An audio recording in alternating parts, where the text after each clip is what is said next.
Kembali Gajah Mada mengajak ceria.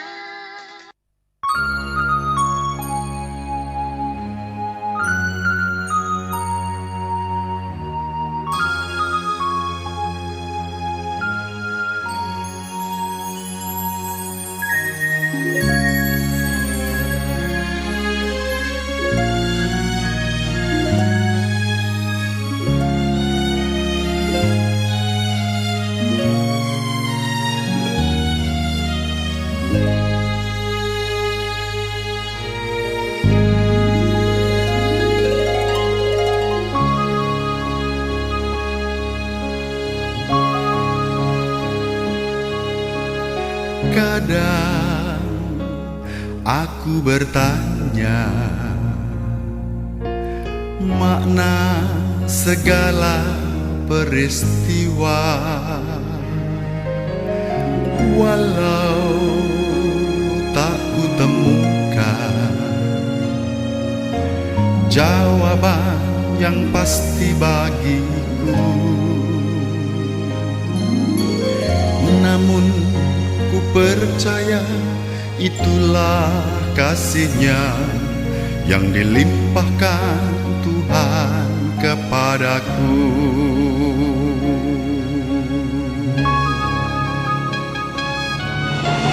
Syukur bagimu, oh Tuhanku, atas segala rahmat-Mu. Dalam kelemahan dan keraguanku, kuasa-Mu semakin sempurna.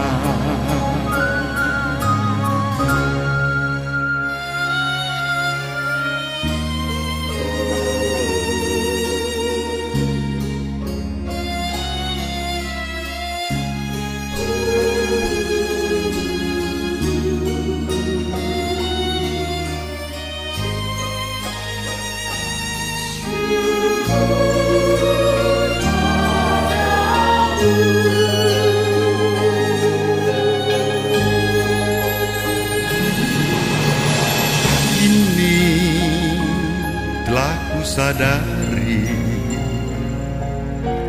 rahmat-Nya berlimpah senantiasa,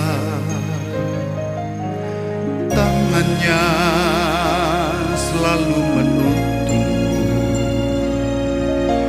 dalam setiap langkah hidupku. Semakin ku percaya itulah kasih-Nya yang dilimpahkan Tuhan kepadaku.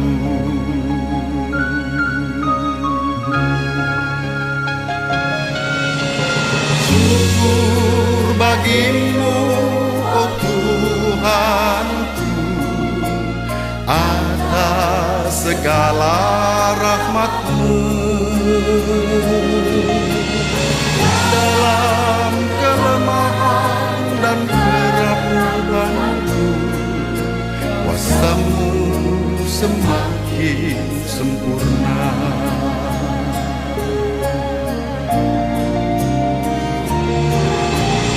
Kini telah ku sadari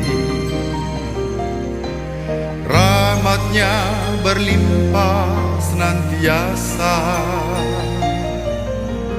tangan-Nya selalu menuntunku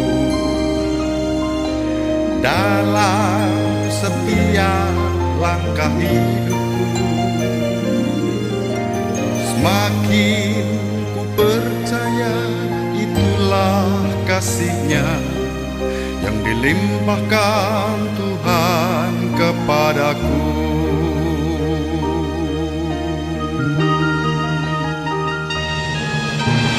Syukur bagimu, oh Tuhanku, atas segala rahmat-Mu. Dalam kelemahan dan keraguanku, Kuasamu semakin sempurna, kuasamu semakin sempurna,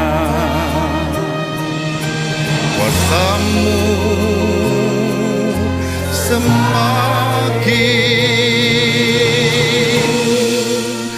sempurna.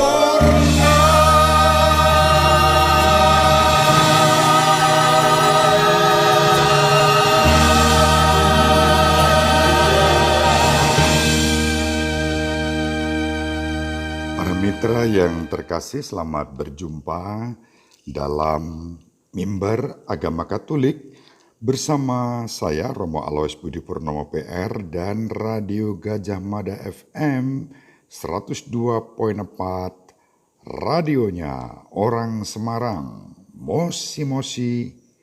Para mitra yang terkasih, kita berjumpa dalam Mimbar Agama Katolik edisi Maret 2021. Mari kita mengawali Mimbar Agama Katolik ini dengan membuat tanda kemenangan Kristus dan memohon belas kasihan Tuhan. In nomine Patris et Filii et Spiritus Sancti.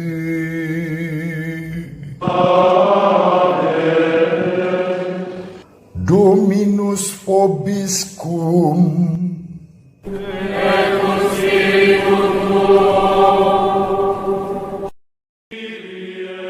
Tuhan kasihanilah kami, Kristus kasihanilah kami, Tuhan kasihanilah kami. Santa Maria, doakanlah kami. Para mitra yang terkasih dimanapun berada, kita membaca Injil Yohanes bab 2 ayat 13 sampai 25. Ketika hari raya Paskah orang Yahudi sudah dekat, Yesus berangkat ke Yerusalem. Dalam bait suci didapatinya pedagang-pedagang lembu, kambing domba, dan merpati, dan penukar-penukar uang duduk di situ. Maka Yesus membuat cambuk dari tali, lalu mengusir mereka semua dari bait suci dengan semua kambing domba dan lembu mereka. Uang para penukar dihamburkannya ke tanah, dan meja-meja mereka dibalikkannya. Kepada pedagang-pedagang merpati, Yesus berkata, "Ambil semuanya ini dari sini, jangan membuat rumah Bapakku menjadi tempat berjualan." Maka teringatlah murid-murid Yesus bahwa ada tertulis, "Cinta untuk rumahmu menghanguskan aku." Tetapi orang-orang Yahudi menantang Yesus, katanya, "Tanda apakah dapat engkau tunjukkan kepada kami bahwa engkau berhak bertindak demikian?"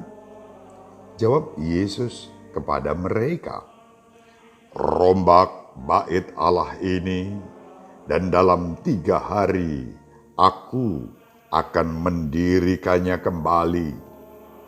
Lalu kata orang Yahudi kepadanya, 46 tahun orang mendirikan bait Allah ini, dan engkau dapat membangunnya dalam 3 hari.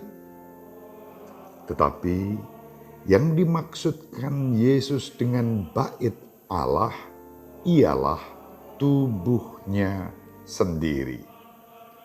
Sesudah Yesus bangkit dari antara orang mati, barulah teringat oleh murid-muridnya bahwa hal itu telah dikatakan Yesus.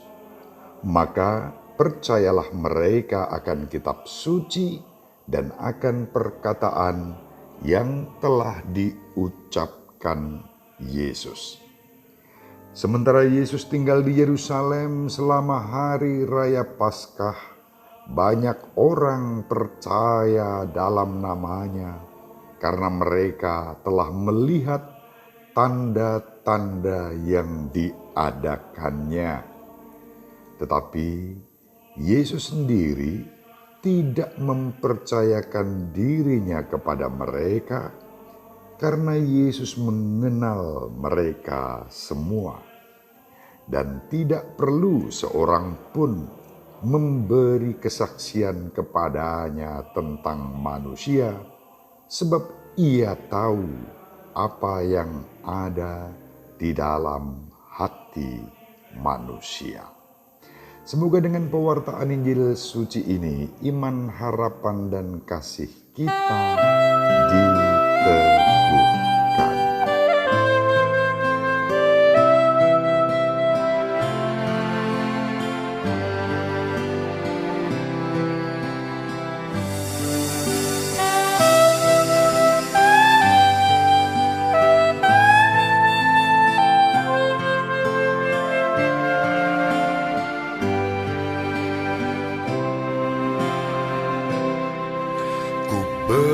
Bersimpuh di kakimu, ya Yesus. Ketika ku menyadari penuh penyesalan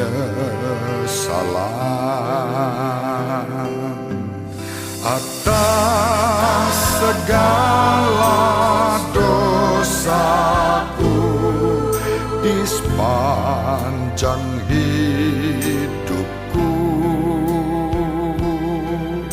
Yesus lindungiku selalu, sucikan jiwaku. Beri aku pengampunan, ya Yesus.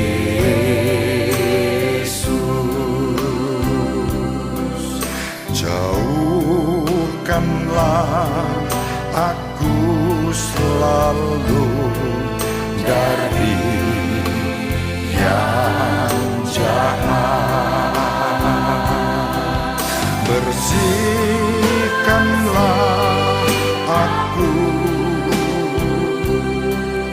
dan hapuskan pelanggaranku, Yesus. Jadikan hatiku seperti hatimu.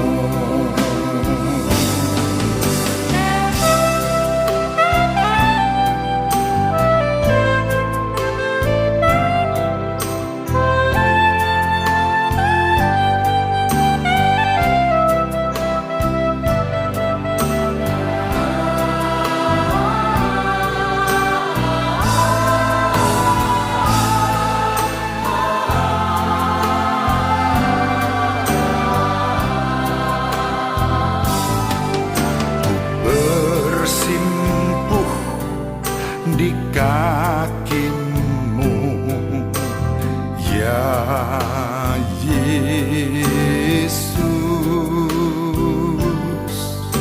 Ketika ku menyadari penuh penyesalan atas segala dosaku di sepanjang hidupku, Yesus lindungi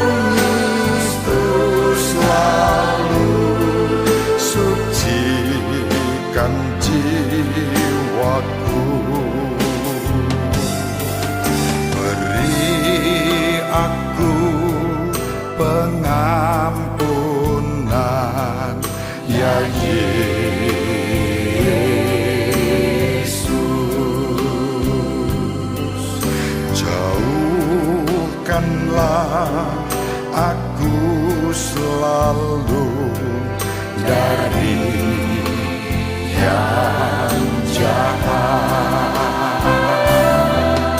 Ku bersyukur selalu, berkat-Mu yang sangat berlimpah, Yesus, jadikan hatiku seperti hati-Mu, selembut hati-Mu, sebaik hati-Mu, sesuci hati-Mu.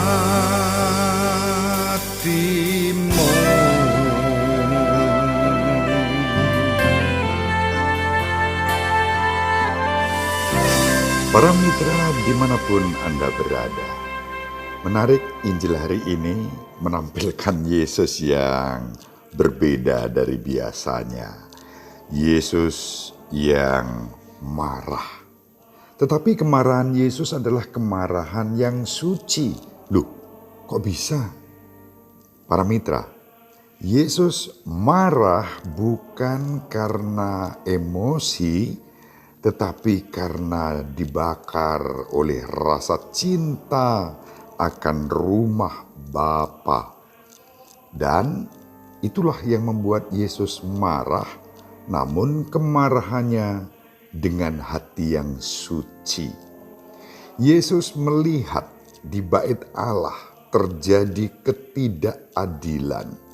Kita tahu bahwa ketika bait Allah digambarkan menjadi tempat berjualan, seperti kita baca dalam Injil tadi, itu berarti di sana sedang terjadi ketidakadilan, dan ketidakadilan itu dikelola oleh tua-tua Yahudi, imam-imam kepala, dan para pemimpin Yahudi, termasuk orang-orang Farisi. Bagaimana mungkin?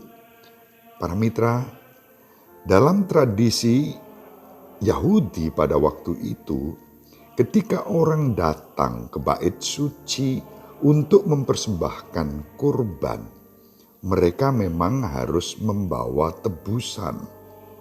Tentu tidak mungkin bagi para peziarah dari luar Yerusalem membawa kambing, domba, lembu dari rumah. Mereka harus membeli di bait suci. Dan untuk membeli bahan-bahan persembahan itu, mereka tidak bisa menggunakan sembarang uang. Itulah sebabnya tadi disebut ada penukar-penukar uang. Dan penukar-penukar uang ini pun berlaku tidak adil. Ibaratnya misalnya kurs yang berlaku ditingkatkan berlipat-lipat sehingga membuat orang mau tidak mau harus menukarkan uang untuk membeli binatang-binatang kurban itu. Para mitra yang terkasih, persis disitulah ketidakadilan terjadi, dan ketidakadilan yang terjadi di bait suci itu yang membuat Yesus marah, dan marahnya itu luar biasa. Dia mengambil tali dijadikan cambuk, lalu mengusir para penjual binatang-binatang kurban itu. Bahkan dikatakan meja penukar uang dijungkir balikkan, uangnya dihamburkan ke tanah. Pasti itu membuat para murid ternganga. Melongo bahasa Jawanya gitu. Para murid pasti heran, belum pernah mereka melihat Yesus semarah itu. Tetapi kemarahan Yesus tetap terkendali. Buktinya apa? Ketika Yesus menjumpai para penjual burung merpati, Yesus tetap lembut. Yesus dengan murah hati dan lembut mengatakan pada mereka, "Pergi dari sini, ayo pergi. Jangan berjualan di sini. Jangan jadikan rumah Bapakku sebagai tempat untuk berjualan. Para mitra yang terkasih, pasti Yesus diberitahu oleh Ibu Maria dan Bapak Yosef bahwa waktu kecil saat dipersembahkan di bait Allah, orang tua Yesus yaitu Ibu Maria dan Bapak Yosef hanya mampu membeli sepasang anak burung tekukur. Maka itu Yesus tetap lemah lembut kepada penjual burung merpati. Yesus juga tahu kalau misalnya burung-burung yang mereka jual itu diobrak-abrik lalu kandangnya berantakan, burung merpatinya terbang, sulit untuk menangkap kembali. Sedangkan kambing, domba, lembu ya lari kemanapun masih bisa dikejar. Tapi kalau burung merpati coba susah. Dan Yesus tetap lemah lembut kepada mereka. Para mitra yang terkasih, inilah kemarahan Yesus, tetapi kemarahan yang suci. Kemarahan Yesus bukan untuk menghancurkan orang lain, tetapi untuk meluruskan, untuk memperbaiki, untuk menyadarkan agar mereka semua berlaku adil dan tetap menjaga bait Allah sebagai tempat untuk beribadah yang sepantasnya. Para mitra yang terkasih, di masa Prapaskah ini Yesus juga memperingatkan kita. Kita ini adalah bait Allah seperti Yesus adalah bait Allah. Tubuhnya adalah bait Allah. Tubuh kita juga bait Allah. Itu berarti kita diajak, kita diundang untuk menjadikan hidup kita sebagai pujian bagi Allah. Tubuh kita, hidup kita, diri kita menjadi tanda keadilan bagi sesama.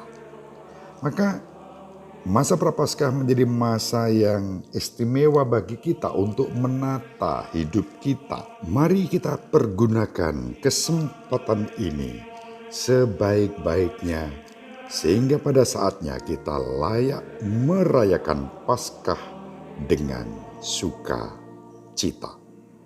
Para mitra yang terkasih, mari kita tutup perjumpaan kita dengan bersatu di dalam doa.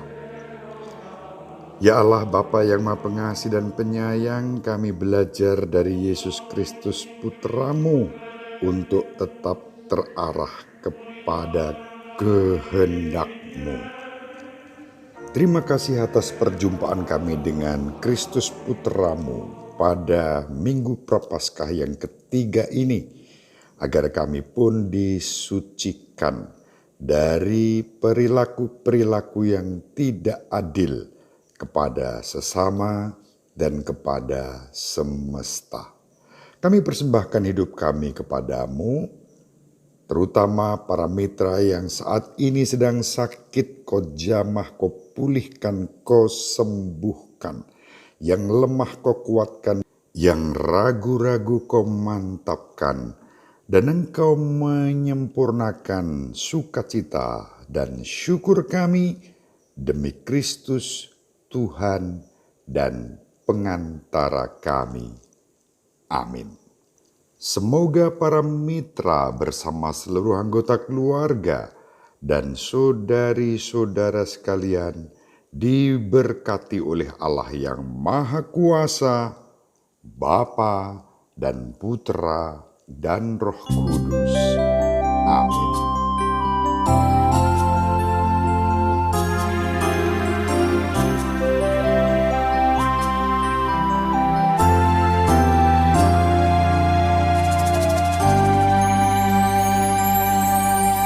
Hari demi hari telah aku jalani hanya bersamamu Yesus. Selalu ku rasakan hangatnya kasih-Mu di sepanjang hidupku. Hari demi hari telah aku jalani hanya bersama-Mu, Yesus. Selalu ku rasakan hangatnya kasih-Mu di sepanjang hidupku.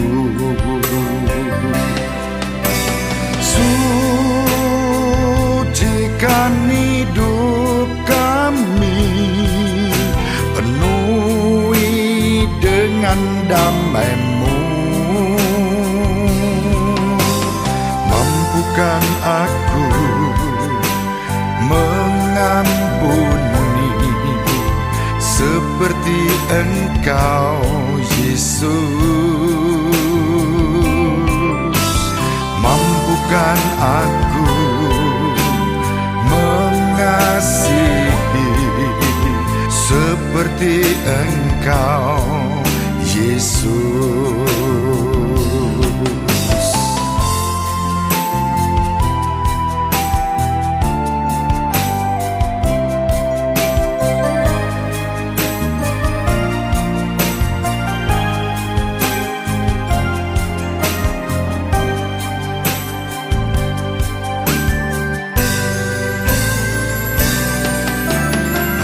Demi hari telah aku jalani hanya bersama-Mu, Yesus.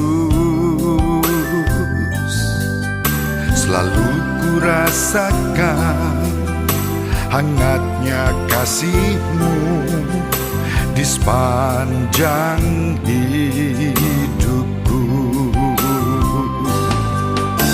Hari demi hari telah aku jalani hanya bersama-Mu, Yesus. Selalu ku rasakan hangatnya kasih-Mu di sepanjang hidupku.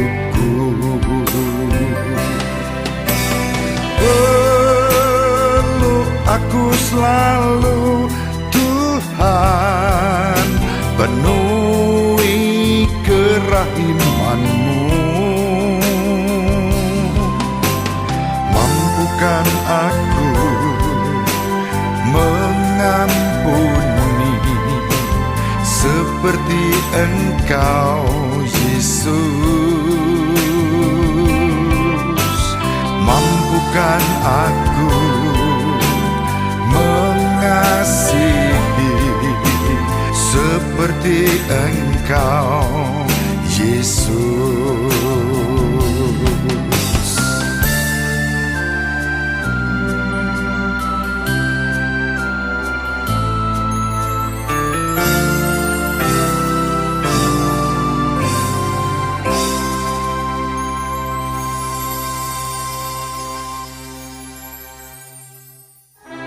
Sahabat peradaban kasih yang terkasih, sampai jumpa pada episode berikutnya.